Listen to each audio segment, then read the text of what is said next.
أعوذ بالله من الشيطان الرجيم بسم الله الرحمن الرحيم.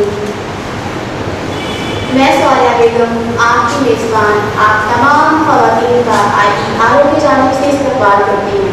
السلام علیکم ورحمۃ اللہ وبرکاتہ.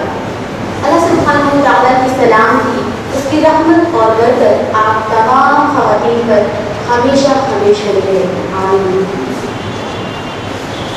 آج یہ ہمارے پروگرام کا عنوان ہے رمضان مبارک کا تحفہ القرآن، معجزات و عظمت. اس سے پہلے کہ ہم اپنے اسپیکر سے خطاب کے لیتے ہیں، آئیے پروگرام کی شروعات تلاوت قرآن پاک سے کرتے ہیں. بہن امریک شہر کو ہم آواز دیتے ہیں کہ وہ مائک پر آئیں اور قلم اور اس کے اردو ترجمے سے اس محفل کو بابرکت بنائیں. بہن امریک شعیب. السلام علیکم ورحمۃ اللہ وبرکاتہ. اللہ کی سلامتی اور رحمت آپ سبھی پر ہو. اعوذ باللہ من الشیطان الرجیم. بسم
أفبهذا الحديث أنتم مدهنون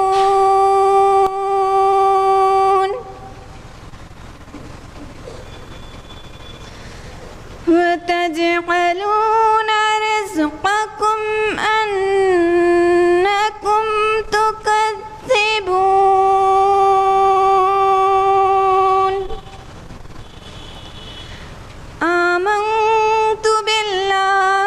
صدق اللہ مولانا العظیم.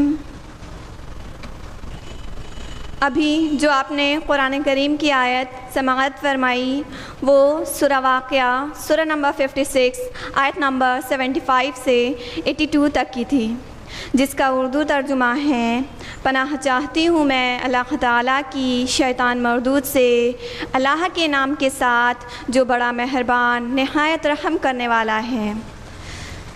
بس میں قسم کھاتا ہوں ستاروں کے گرنے کی، اور اگر تمہیں علم ہو تو یہ بہت بڑی قسم ہے کہ بے شک یہ قرآن بہت بڑی عزت والا ہے، جو ایک محفوظ کتاب میں درج ہے جسے صرف پاک لوگ ہی چھو سکتے ہیں.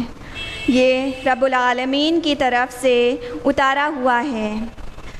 پس کیا تم اس بات کو سرسری اور معمولی سمجھ رہے ہو اور اپنے حصے میں یہی لیتے ہو کہ جھٹلاتے پھرو. جزاکم اللہ خیرا. والسلام علیکم ورحمۃ اللہ وبرکاتہ. جزاک اللہ خیرہ بہن امرین. اللہ کو بہت پسند ہے کہ اس کے بندے اور بندیاں اس کے کلام کو بہترین انداز و آواز سے پڑھیں، اور اللہ ایسی کی گئی تلاوت کو غور سے سنتا ہے. اور ہم ضرور چاہیں گے کہ اللہ ہماری تلاوت کو غور سے سنے، تو بس ہمیں اس کے کلام کو بہترین انداز و آواز دینا ہوگا۔ الحمدللہ آپ سبھی خواتین ہماری تنظیم سے واقف ہیں، لیکن ہر بار کچھ خواتین پہلی مرتبہ اس محفل میں شرکت کرتی ہیں، لہٰذا ہمارا فرض بنتا ہے کہ ہم اپنی تنظیم کا تعارف کرائیں۔ ہماری تنظیم IERO Islamic educational and research organization امن پسند نوجوانوں کی ایک دعوتی تنظیم ہے، جس کا مقصد دعوت حق کو عام کرنا اور غیر مسلموں کے بیچ پھیلی ہوئی غلط فہمیوں کو دور کرنا ہے۔ اسی مقصد کو پورا کرنے کے لیے تنظیم وقتاً فوقتاً چھوٹے بڑے لیکچرز، سمپوزیا، سیمینارز، بک فیئر میں اسلامک بک اسٹال کا لگانا اور IERO کے اسپیکرز کے تھرو اسپیچز کا دلوانا، نہ صرف الہ آباد میں بلکہ الہ آباد کے باہر بھی IERO کے اسپیکرز جا کر اسپیچز دیتے ہیں، تاکہ لوگوں کے اندر اسلام کے لیے اویئرنیس پیدا ہو اور لوگ اسلام کے قریب آئیں اور اسلام کی صداقت اور سچائی کو جان کر ان لوگوں تک اسلام کو پہنچائیں جن تک اب اسلام نہیں پہنچا ہے۔ اسلام IERO کے ریگولر پروگرام ہیں لیڈیز کے لیے ہر فرائیڈے دن میں 2:30 بجے درس و قرآن اور سیرت اور حدیث، اور جینٹس کے لیے پروگرام ہے ہر سنڈے صبح 11 بجے درس و قرآن اور سیرت، جو کہ IERO کے ہی آفس میں کنڈکٹ کرایا جاتا ہے۔ اللہ سے دعا ہے کہ اللہ تعالیٰ تنظیم کے مقصد کو پورا کرے اور اس کی ہر کوشش کو قبول فرمائے، آمین۔ امید کرتے ہیں کہ آپ تمام خواتین کی دعا بھی ہماری دعا کے ساتھ شامل حال رہی ہوگی۔ اور اب آئیے بڑھتے ہیں اپنے اسپیکرز کی جانب۔ ایک بار پھر سے بتا دیں کہ ہمارے اس جلسے کا عنوان ہے رمضان المبارک کا تحفہ، القرآن، عظمت و معجزات۔ اس عنوان کے تعلق سے آپ سے خطاب کریں گی IERO کے جانب سے موجود 2 اسپیکرز۔ پہلے اسپیکر ہیں بہن امیمہ ارشد۔ بہن امیمہ IERO کی سینئر فلو پروگرام 2012 کا ہی پروڈکٹ ہیں اور تقوی اسلامک اسکول کی ٹیچر بھی ہیں۔ بہن کی زندگی کا مقصد دین کی خدمت کرنا ہے، اور زیادہ وقت نہ لیتے ہوئے بہن سے درخواست کریں گے کہ وہ مائک پر آئیں اور اپنی گفتگو کی شروعات کریں۔ بہن امیمہ ارشد بموضوع قرآن کی عظمت۔ الحمدللہ الصلاۃ والسلام علی رسول اللہ وعلی آلہ وصحبہ اجمعین، اما بعد، واعوذ باللہ من الشیطان الرجیم، بسم اللہ الرحمن الرحیم۔ کتاب انزلناہ الیک مبارک لیدبروا آیاتہ ولیتذکر اولو الالباب۔ بسم اللہ الرحمن الرحیم۔ رب اشرح لی صدری ویسر لی امری واحلل عقدۃ من لسانی یفقہوا قولی۔ عزیز سامعات، السلام علیکم ورحمۃ اللہ وبرکاتہ۔ اللہ سلامتی ہو آپ پر، اللہ کی رحمت برکت آپ سبھی پر ہو۔ جیسا کہ ہم سبھی کے علم میں ہے کہ ہمارا جو پچھلا پروگرام تھا وہ رمضان المبارک کے استقبال پر مبنی تھا، اور اس کا عنوان تھا استقبال رمضان، جس میں رمضان المبارک کے احکامات، اس کے فضائل اور ہم رمضان المبارک کو کس طرح سے گزاریں، یہ ساری باتیں بتائی گئی تھیں۔ اور میں امید کرتی ہوں کہ سبھی نے اس احکامات کو سمجھا ہوگا اور اس کے مطابق ہی، جیسا کہ حق ہے اس کے مطابق ہی ہم اپنے روزے کے گزار رہے ہوں گے انشاءاللہ۔ اور اب رمضان المبارک کا مہینہ آ چکا ہے، وہ مہینہ جس میں عظمتوں والا قرآن اللہ سبحانہ وتعالیٰ نے نازل فرمایا۔ اسی عظمتوں والے قرآن کے بارے میں آج ہماری گفتگو مبنی ہوگی، اسی کے بارے میں، اور اس لہٰذا آج گفتگو مبنی ہوگی اسی کے بارے میں، اور اس لہٰذا آج کے جلسے کا عنوان ہے رمضان المبارک کا تحفہ، قرآن، اس کی عظمت اور معجزات۔ اور انشاءاللہ تعالی میری گفتگو مشتمل ہوگی قرآن کی عظمت پر۔ قرآن کی مکمل تر عظمت کا بیان کرنے سے تو بڑے بڑے علماء اور اہل علم بھی باز ہیں، چونکہ یہ ایسا کلام ہے کہ وہی اس کی مکمل عظمت بیان کر سکتا ہے جس نے اسے نازل فرمایا۔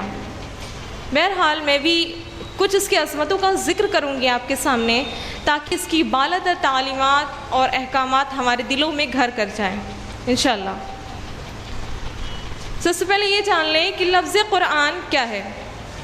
قرآن ایک عربی لفظ ہے جس کے لغوی معنی ہوتے ہیں حروف اور کلمات کو ترتیب کے ساتھ جوڑ کر زبان سے ادا کرنا، جسے ہم عام طور پر پڑھنا کہتے ہیں۔ اور قرآن کے لفظی معنی میں اہل علم کی اپنی الگ الگ رائے ہے، جیسا کہ امام شافعی رحمۃ اللہ علیہ کہتے ہیں کہ قرآن ایسے ہی ایک اللہ کا کلام ہے جس طرح سے تورات اور انجیل۔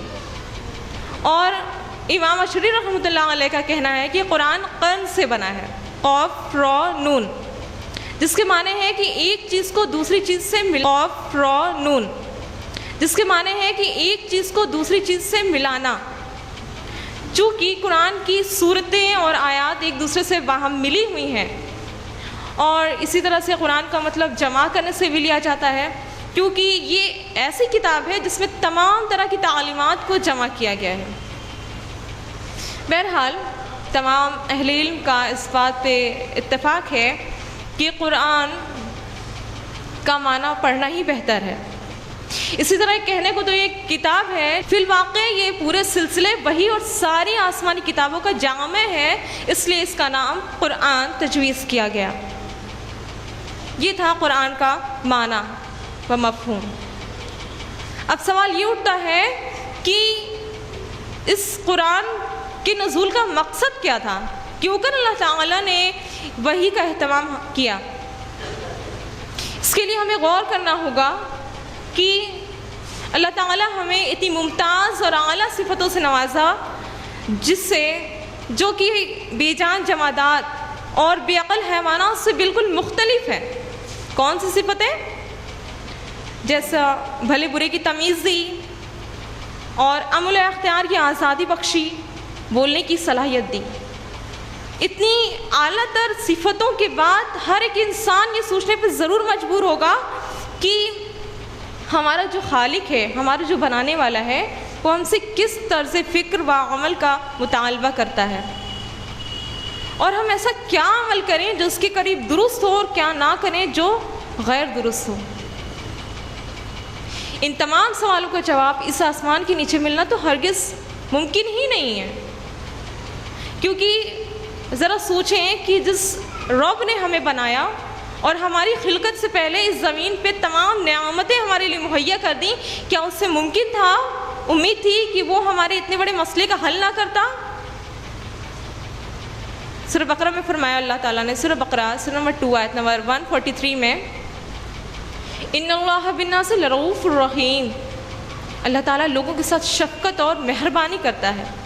یہ اس کی شفقت اور رحمت ہی تو ہے کہ کبھی بھی کوئی انسان، کبھی بھی کوئی قوم، کبھی بھی آسمانی کتاب سے خالی نہیں رہی، اس کے رب ہونے کا ثبوت ہے۔ اور پچھلے جو بھی پیغام آئے وہ اس وقت کی تہذیبی ترقی اور قوموں کی روابط کے لحاظ سے محدود تھے، اور آخری پیغام، آخری کلام، آخری نبی آنے سے تک لوگوں کا انحراف اتنا زیادہ بڑھ گیا تھا کہ ہر فرد کو حاجت تھی ایسے کلام کی جو انہیں گمراہی، ضلالت سے نکال کر نور ہدایت کی طرف لا سکے۔ لہٰذا اللہ تعالیٰ نے قرآن کی شکل میں ہماری اس پرابلم کا سولوشن دیا ہمیں،